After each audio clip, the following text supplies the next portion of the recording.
mettant à la retraite, il me semble que oui, je sais ce que c'est. Quand on met de l'argent de côté pour les années où on sera à la retraite. Prévoyance professionnelle, la LPP, c'est le deuxième pilier en fait. Prévoyance professionnelle, c'est un ensemble de formes d'assurance qui sont l'AVS, l'assurance perte de gain, LPP, en tout cas ces trois. Qui te permettra de vivre après ton travail. C'est ce qui te permet de survivre quand tu as fini de travailler. La prévoyance professionnelle, c'est pour si jamais il y a des accidents ou des maladies, pour compenser le manque à gagner.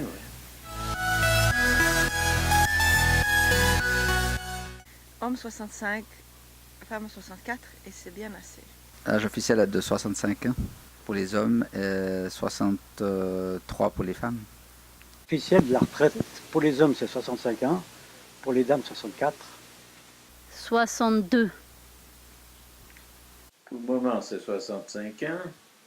Ça risque de passer à 67 ans ou la retraite à la carte pour certains métiers plus durs. Comme... Premier pilier, l'AVS. Deuxième, la prévoyance professionnelle avec le travail. Et le troisième, l'épargne professionnelle, soit pour une assurance vie ou l'épargne privée, quoi. Le premier, c'est l'AVS, qui est retiré sur notre salaire.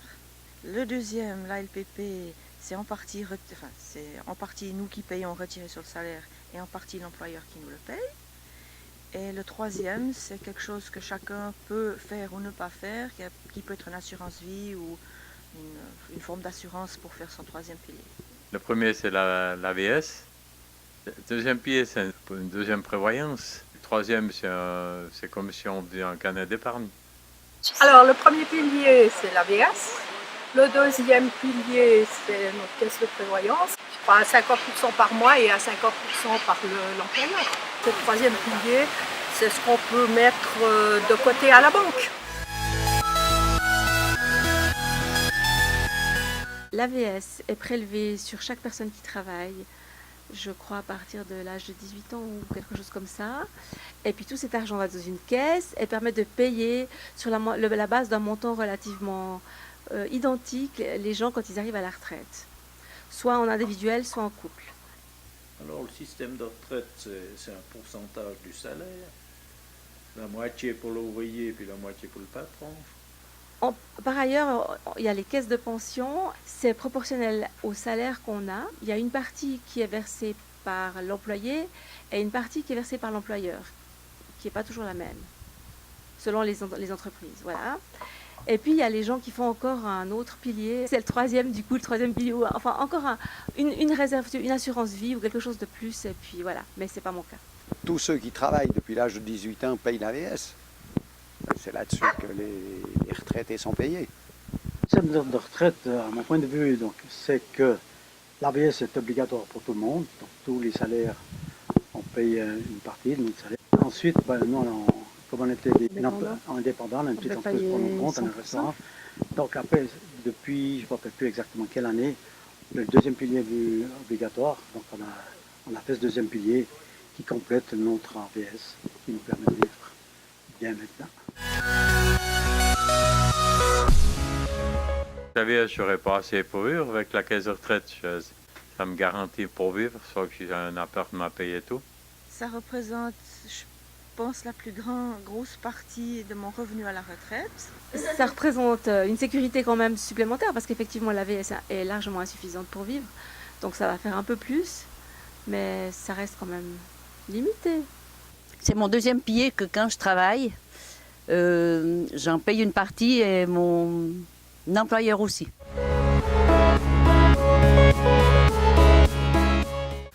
Oui. Oh oui. Oh mon Dieu, je peux plus attendre. Mais parce que je pourrais enfin faire ce que j'aime faire. Pour enfin avoir plus de temps pour faire plus de choses que j'aime et pour ne plus faire une profession qui est vraiment très dure, très difficile et où on devrait vraiment avoir la retraite un peu avant 64 ou 65 ans. Oui, Je pense que je vais bien m'amuser à la retraite. J'aurai assez de quoi faire. Je pense que je ne vais pas m'embêter. Enfin, moi, j'aurai plusieurs piliers. J'aurai les 3 piliers donc, pour essayer de faire que j'ai le même niveau de vie à la retraite que maintenant. J'apprécie la retraite parce que le système rend juste.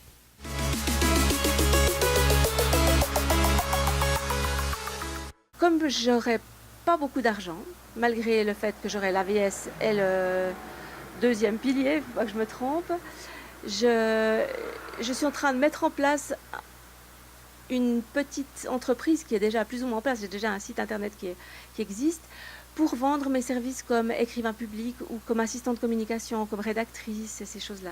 Parce que ça, c'est des petites choses qui me permettront de mettre du beurre dans les épinards parce que je pense que je vais toucher quelque chose comme 3500 francs ou pas plus que ça hein, à la retraite, donc ça va être peu. On prépare déjà depuis 40 ans la retraite, parce qu'on doit se tenir en bonne condition physique. Encore préparé parce qu'à 47 ans, on ne prépare pas sa retraite. Je l'ai pas préparé. Je suis arrivée, j'étais trop contente d'y arriver, donc je n'ai pas fait de préparation. Ayant travaillé toute ma vie, je savais que j'aurais une rente qui me permettrait de continuer à vivre normalement. On essaye un peu de mettre d'argent de côté pour pouvoir en profiter parce que vu les circonstances actuelles par rapport aux réserves des caisses, ça devient un petit peu compliqué, donc c'est peut-être mieux de mettre un peu d'argent de côté.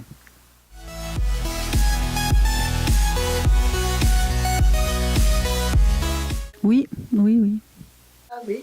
Oui, les économies, on les a fait un peu pour ça. Quand on a envie de faire une petite folie, on prend dans nos économies. Non, j'ai pas besoin. Non. Bah, on en met quand même de côté. Même que j'ai une assurance vie, je mets quand même de côté une partie pour quand même avoir un fonds encore à côté parce que on sait jamais. Avec mis quelques économies qu'on n'a pas encore dépensées, disons. Tant que j'ai travaillé, j'ai quand même fait des économies pour penser à ma retraite. Oui.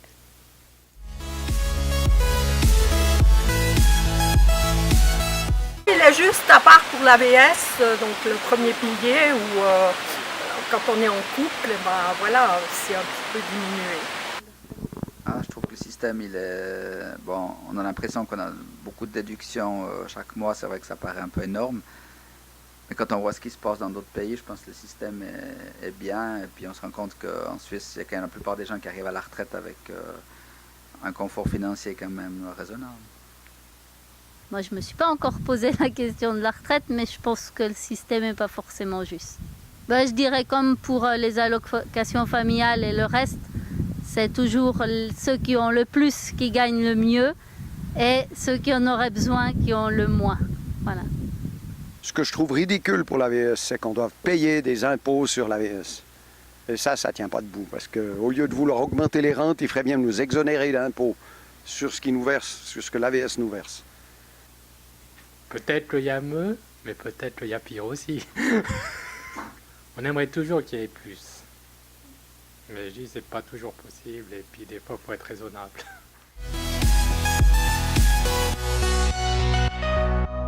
Je pense qu'il y a des grandes inégalités en fait. Il y a des gens, notamment dans ma rue, il y a une vieille dame qui a vraiment pas grand-chose. Et puis il y a des personnes âgées qui n'ont pas beaucoup, qui ont encore moins que ce que j'aurais moi. Et je trouve ça c'est pas normal. Je pense qu'on devrait effectivement avoir tous l'occasion d'avoir une vie décente à la fin de la vie et de continuer à s'alimenter, notamment convenablement, à pouvoir s'assurer comme il faut, à pouvoir soigner ses dents comme il faut, parce que il y a plein de choses qui sont, qui pourraient être améliorées, oui. Tout le monde devrait toucher à peu près la même somme. C'est pas normal que certains touchent beaucoup moins. Les indépendants devaient faire un fonds de prévoyance eux-mêmes, devaient se débrouiller tout seuls. J'ai été indépendant 33 ans, donc je sais de quoi je cause. J'ai de la chance d'avoir une caisse de retraite, j'ai toujours payé de ma poche. Je ferai la possibilité de prendre la retraite plus tôt. Favoriserait quand même les gens qui sont plus nécessiteux que les autres, parce que dans notre système, c'est toujours les mêmes qui ont et toujours les mêmes qui doivent gratter pour s'en sortir. Les assurances maladie devraient nous payer au minimum les impôts pour un chien. Je suis désolé parce qu'une personne qui a un chien va se promener tous les jours et doit sortir ses chiens. Donc une personne qui sort rentre en contact avec d'autres personnes et puis ça se fait du bien pour sa santé et ne se morfond pas au fond de son appartement tout seul.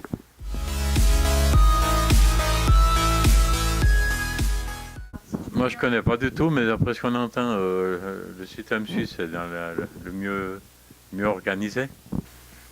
Les autres pays, je ne connais pas vraiment, mais c'est vrai que si on prend des fois en France, où certaines professions ont des retraites à 50, quelque chose, on dit ça fait tous rêver. Je ne connais pas tous les systèmes. Je sais qu'en Chine, le système n'est pas très très bon, par exemple, parce que les gens doivent travailler jusqu'à 70, 75 ans pour pouvoir continuer à avoir des loisirs. Je crois qu'en Suisse, on a un des meilleurs systèmes, si ce n'est le meilleur.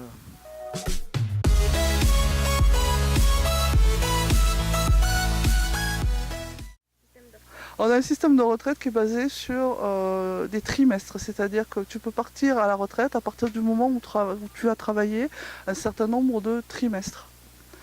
Et en fait, chaque fois que tu vas travailler un mois ou un mois et demi, je ne connais pas trop la règle, tu capitalises un trimestre.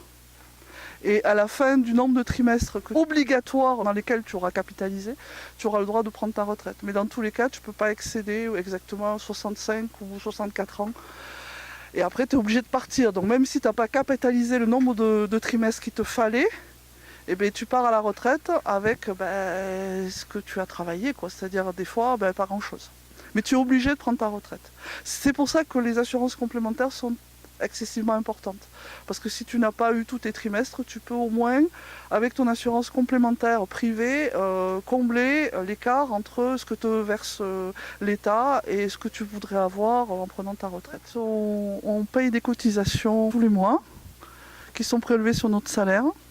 Et ces cotisations, en fait, rentrent dans un fonds qui sert à payer les retraites des gens qui sont déjà à la retraite. C'est-à-dire qu'on ne capitalise pas pour nous, on capitalise pour les autres. Ce qui en ce moment est en train de poser un gros problème parce que la population active est de plus en plus restreinte. Et par contre, il y a de plus en plus de gens à la retraite puisqu'on va avoir arrivé les baby-boomers à la retraite. Et les baby-boomers, c'est la population qui a été la plus importante après-guerre. Et c'est pour ça qu'en ce moment, le gouvernement se pose des questions parce que ceux qui sont actifs actuellement ne sont pas sûrs de pouvoir avoir un montant de retraite quand ils partiront à la retraite. Moi, mon problème, c'est d'avoir une maladie que j'aurai tout le temps et qui risque de m'handicaper à un moment ou à un autre. Et comment je vais faire pour atteindre les trimestres, sachant que je ne pourrais peut-être pas les réaliser.